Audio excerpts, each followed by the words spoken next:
بسم اللہ الرحمن الرحیم۔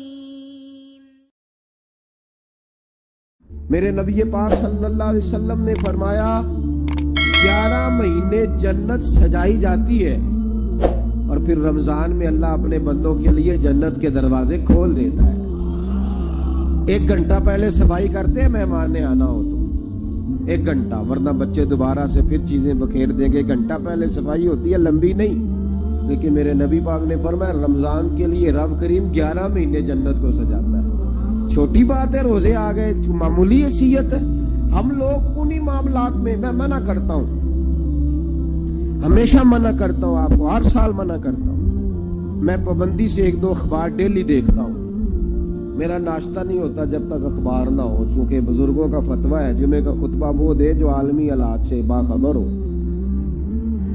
ہم کوئی رسمی تقریر نہیں کرتے کہ لوگوں کو کہیں کہ روزے آ گئے تو کون سا مہینہ چل رہا ہے تو مہینے کے حساب سے خطاب ہو۔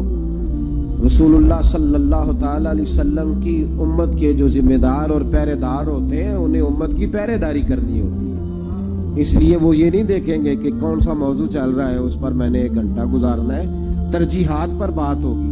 بات یہ عرض کر رہا تھا کہ میں رمضان شریف میں اخبار نہیں دیکھتا۔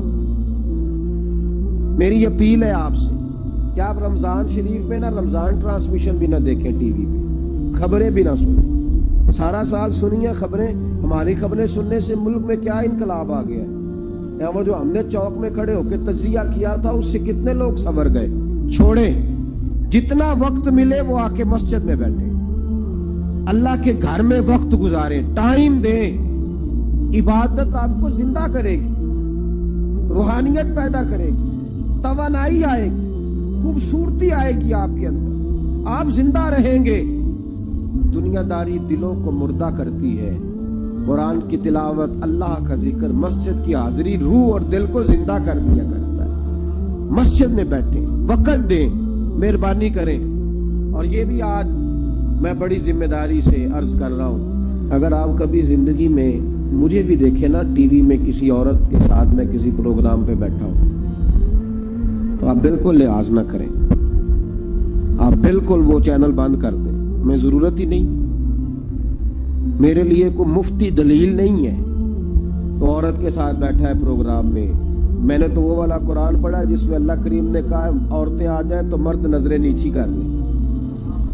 ہم نے تو وہ والا قرآن پڑھا جس میں حکم ہے کہ مرد آئے تو عورت اپنی نظر نیچی کر لے۔ تو جہاں علامہ صاحب کے سامنے لڑکی بیٹھی ہے ٹی وی میں انٹرویو لے رہی ہے وہاں نظریں نیچی ہوتی ہیں؟ کہاں سے فتویٰ آیا؟ حضرت جنید بغدادی تو فرمایا کرتے تھے کہ حسن بصری پڑھانے والا ہو، رابعہ بصری پڑھنے والی ہو، تو پھر بھی ان کو بغیر پردے کے پڑھنے پڑھانے کی اجازت نہیں ہے۔ بات ختم ہو گئی۔ میں کل مجھے سرکاری یونیورسٹی ہے جامعہ کوٹلی کشمیر کی، انہوں نے مجھے دعوت دی کہ آپ کو لیکچر دینا ہے سائنس، تقوی اور رمضان۔ تو اسٹوڈنٹس ہوں گے، کچھ پروفیسر ہوں گے، تو میں نے کہا کہ اتنے بڑی جگہ آپ نے مجھے بلا لیا، یونیورسٹی لیول کے طلباء تو بڑے آگے جا چکے ہوتے ہیں، چلیں خیر۔ میں وہاں حاضر ہوا، جب میں پہنچا تو ایک پروفیسر صاحب مجھ سے کہنے لگے کہ لڑکیاں بھی ہیں۔ تو میں نے کہا کہ ٹائم دیتے وقت آپ سے گزارش کی گئی تھی کہ لڑکیاں نہیں ہونی چاہیے۔ تو وہ ایک جملہ بولنے ہی لگے تھے تو میں نے ان سے کہا کہ آپ مجھے دکھیاں نوس مولوی سمجھ لیں، میں پرانے خیالات کا ہوں، آپ مجھے پرانا سمجھ لیں، اس لیے کہ میرے حضرت صاحب فرمایا کرتے تھے ہر چیز نہیں لے لینا، دین نہ نیا لینا۔ وہ 1400 سال پرانا ہی ہمیں ٹھیک ہے، ہمیں نیا دین نہیں چاہیے۔ کہنے لگے جی وہ بچیاں تھوڑی پیچھے بیٹھ جائیں گی۔ میں نے کہا آپ درمیان میں پردہ لگا لیں، میں انہیں نہ دیکھوں وہ مجھے نہ دیکھیں، ٹھیک ہے، بات سنیں، ختم ہو گئی۔ لیکن اگر وہ سامنے بیٹھیں گی تو ہم نہیں بات کریں گے۔ تو وہ چونکہ پی ایچ ڈی لیول کے لوگ ہوتے ہیں، زیادہ پڑھے ہوتے ہیں، دلائل دینے کی کوشش کی تو میں نے کہا میں دلیل نہیں سنتا، میں سنتا ہوں یا اللہ کا قرآن یا مصطفیٰ کا فرمان۔ تو آپ مہربان، لیکن انہوں نے ضد نہیں کی، بڑے اچھے لوگ تھے۔ میں نے کہا جی ٹھیک ہے، لڑکیاں نہیں بیٹھیں گی۔ میرا عرض کرنے کا مقصد یہ ہے کہ کیا فرق پڑتا ہے ہمیں؟ بہت سارے ذرائع ہیں عورتوں تک پیغام پہنچانے کے، پیغام پہنچ جاتا ہے، کوئی حرج نہیں۔ آپ باپ پردہ بندوبست کریں، ہمارے رمضان کے فجروں کے درس میں ہزاروں کی تعداد میں عورتیں آتی ہیں، ان کے لیے باپردہ بیٹھنے کا بندوبست ہے، لیکن کوئی ضروری ہے کہ ٹی وی پہ ایک عورت بن سور کے سامنے بیٹھے اور آپ اس کے سوالوں کے جواب دیں؟ ہمارے لیے نہ کوئی مفتی دلیل ہے، نہ کوئی شیخ الحدیث دلیل ہے، اس طرح کا کوئی مفکر محقق ہمارے لیے دلیل نہیں، ہمارے لیے دلیل رسول اللہ کی ذات ہے صلی اللہ تعالی۔ ختم ہو گئی بات۔ اس لیے کوئی ایسی ٹرانسمیشن نہ دیکھو، کسی طرف توجہ نہ کرو، یار 30 تو روزے ہیں، وہ بھی کئی دفعہ 29 ہو جاتے ہیں۔ اللہ کہہ رہا ہے یا معدودات، ایک گنتی کے دن ہے۔ اور میرے بھائی کیا مصیبت ہے، میرا وقت نہیں گزر رہا، آپ یقین کریں اللہ جانتا ہے، ہم تو رمضان کو زنجیریں ڈالتے ہیں، یہ کام بھی رہ جاتا ہے رمضان گزر جاتا ہے، یہ بھی رہ جاتا ہے رمضان گزر جاتا ہے، یہ بھی نہیں ہو پاتا رمضان، پتہ نہیں کس وقت روزے آتے ہیں، کب نکل جاتے ہیں، کہتے ہیں میرا وقت نہیں گزرتا تو میں ٹی وی دیکھتا ہوں۔ قرآن سارا پڑھ لیا ہے، حدیثوں کا مطالعہ ہو گیا، اپنی آخرت کے لیے نفل سارے پڑھ لیے، تسبیحات ساری ہو گئی، جو اب ٹائم نہیں گزرتا تھا تو ٹی وی پہ جا بیٹھے، کدھر چلے گئے ہم؟ علامہ اسماعیل حقی نے حدیث لکھی، حضرت عائشہ صدیقہ رضی اللہ تعالیٰ عنہ فرماتی ہیں، تفسیر روح البیان میں موجود ہے، کہتی ہے ایک دن حضور اچانک میرے ساتھ آرام فرماتے بستر سے اٹھے نکل گئے۔ ہمیشہ نبی پاک علیہ السلام کا طریقہ مبارکہ تھا، جب رات کو تہجد کے لیے اٹھتے تو کہتے ابو بکر کی بیٹی حق تیرا ہے، وقت تیرا ہے، پر اگر تو اجازت دے تو میں اپنے اللہ کو راضی کر لوں۔ آج حضور نے پوچھا ہی نہیں، بستر سے اٹھے چلے گئے، کہتی میں اٹھی، میں نے دائیں بائیں دیکھا، محبوب نظر نہ آئے، حضور کی طامت استعمال شدہ پڑی تھی، وہ طامت میں نے اٹھا کے اوڑھ لی اور میں نکل گئی حضور کو تلاش کرنے۔ کہتی ہیں جب میں باہر گئی مسجد نبی شریف کے ساتھ جنت البقیع کی جانب، نبی پاک سجدے میں تھے، کہتی ہیں میں گئی، تھوڑی دیر کھڑی ہوئی، حضور نے آہٹ سنی تو پوچھا تو کون ہے؟ میں نے کہا میں عائشہ ہوں۔ تو محبوب نے فرمایا یہ عائشہ کون ہے؟ میں نے کہا یا رسول اللہ میں آپ کی زوجہ۔ فرمایا زوجہ کیا ہوتی ہے؟ یا رسول اللہ میں ابو بکر کی بیٹی۔ تو نبی پاک نے فرمایا یہ ابو بکر کون ہے؟ حضرت عائشہ کہتی ہیں میرا کلیجہ پھٹنے کو آیا، میں وہاں سے پریشان حال واپس آئی، جب میں گئی تھی تب بھی ہلکی ہلکی بارش تھی، واپس لوٹی تو پھر بھی ہلکے ہلکے قطرے بارش کے گر رہے تھے، میں آ کے ہامتی کامتی بیٹھ گئی، تھوڑی دیر گزری تو نبی پاک تشریف لے آئے، تو حضور صلی اللہ تعالی علیہ وسلم نے مجھے پریشان دیکھا تو کہا عائشہ کیا ہوا؟ کہا حضور آج وہ ہوا ہے جو کبھی نہیں ہوا۔ یا رسول اللہ میں پریشان ہو گئی۔ حضور عجیب بات ہے، میں گئی ہوں، آپ نے پوچھا کون ہے تو میں نے کہا میں عائشہ کا۔ عائشہ کون؟ آپ کی زوجہ۔ فرمایا زوجہ کون؟ ابو بکر کی بیٹی کا۔ ابو بکر کون؟ اور پھر حضور میں گئی ہوں تو میرے کپڑے بھیگ گئے، آپ آئے ہیں تو کپڑے خشک ہیں، سمجھ نہیں آئی۔ لفظ سنو حدیث کے، نبی پاک نے فرمایا عائشہ لی مع اللہ وقت، میرا اپنے اللہ کے ساتھ ایک وقت ہوتا ہے۔ کس کے ساتھ؟ آج میرا دوستوں کے ساتھ وقت ہے، آج میرا گھومنے کا وقت ہے، آج میرا خوش گپیوں کا وقت ہے، آج میرا سیاحت کا وقت ہے، آج میرا پکنک کا وقت ہے۔ میرے نبی پاک نے فرمایا لی مع اللہ وقت، عائشہ میرا اپنے اللہ کے ساتھ، میرا اپنے اللہ کے ساتھ ایک وقت ہوتا ہے، اس وقت نہ وہاں کوئی فرشتہ آ سکتا ہے، نہ کوئی نبی اور مرسل آ سکتا ہے۔ جب فرشتہ اور نبی نہیں آ سکتے تو عائشہ اور ابو بکر کیسے آ سکتے ہیں؟ تو کہا یا رسول اللہ پھر وہاں ہوتا کون ہے؟ تو حضور فرمانے لگے ایک میں ہوتا ہوں، دوسرا میرا رب ہوتا ہے، تیسرا کوئی موجود نہیں ہوتا۔ امت کو درس دیا ایک وقت 24 گھنٹوں میں ایسا لایا کر جس میں تو اپنے رب کو دکھڑے سنائے، جس میں تو دعائیں مانگے، جس میں تو عرض و نیاز کرے، جس میں تو اپنے گناہوں کی معافی چاہے۔ اعلیٰ حضرت کے والد گرامی سے کسی نے پوچھا، مولانا نقی علی خان صاحب سے، کہ حضرت جی فرعون 500 سال ہی حکومت کر گیا، 500 سال ہی حکومت کر گیا، اللہ کا مقابلہ کرنے والا پکا کافر بے ایمان۔ تو آپ فرمانے لگے ملا رومی کی وہ کتاب پڑھو مثنوی، جس میں انہوں نے لکھا ہے کہ جب ساری دنیا سو جاتی تھی تو فرعون اٹھ کے مصلی پہ بیٹھتا تھا, کہتا تھا یا اللہ معاف کر دے, رب تو ہی ہے, گناہگار بڑا ہوں پر مہربانی کر. روز معافیاں مانگتا تھا تو رب کریم کی قدرت نے مہلت دی کہ روز توبہ کرتا ہے, چلو ایک دن سچی بھی کاری جائے تو اچھا ہے. اللہ نے مہلت دی. اور میرے بھائی اگر تو روز رات مصلی پہ بیٹھے تو تجھے مہلت ملے, عذاب نہ آئے. اگر تو اپنے رب کے ساتھ تنہائی کرے تو اللہ تجھے مہلت دے, سزا نہ دے. لیکن ہم یہ وقت نکالتے ہی نہیں. اللہ کے ساتھ میت کا ہمارا مزاج ہی نہیں. ترمذی شریف میں نبی پاک علیہ السلام نے فرمایا ہے, دنیا داروں کو دکھڑے نہ سنایا کر, مالداروں کے سامنے رونے نہ رویا کر. یہ تجھے کیا دے سکتے؟ تو اٹھ کے جائے گا تو کہیں گے محنت کرتا نہیں, روز مانگنے آ جاتا ہے. دنیا داروں کو دکھڑے نہ سنا, پر میں دکھ سنا تو اپنے رب کو سنا, اللہ والوں کو سنا, اللہ کے نبی کو سنا. اس سے مراد یہ سارے کہا دکھڑے اپنے رب کو سنا. اگر تو اپنے رب کو دکھڑے سنائے گا تو تھوڑی دیر ضرور ہوگی, لیکن ایک دن ایسا ضرور آئے گا. میرے مصطفیٰ کریم فرماتے رب تجھے دنیا سے بے نیاز کر کے مالا مال فرما دے گا.